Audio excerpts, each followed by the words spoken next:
So how did you end up getting a 7-year balloon on this? So usually when you have a subject to deal, the mortgage is either amortized for 27, 28 years, depending on when they bought the house and of course when they got the mortgage. And when I first talked to the agent, I was electing to take over the mortgage for the rest of the loan term, but the seller wasn't having it. They don't want their loan.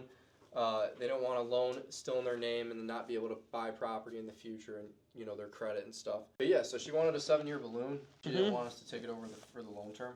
So this basically means that we have to refinance the loan, 7-year mark. But yeah, so that's not necessarily a good thing about this deal. I look for about 6 different things in a subject to deal that makes it good. First thing is I want to make sure that good area. Very important. Very, very important.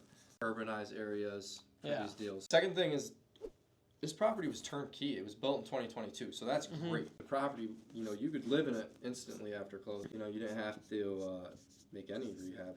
Next thing I look at is the mortgage balance. I like deals that are lower entry, no equity, so the sellers can't really budge. The sellers are probably breaking even, if not coming to the table with money. So I'm looking for a deal that I don't have to give them a big down, so we don't have to get into the property for a lot. So that brings me up to the entry fee. You want this to be at least a wholesaler, but you got to remember that when we sell it to the buyer, we're going to want to add our fee on top, and we have to understand where the buyers are buying these deals at. That's very important. Yeah.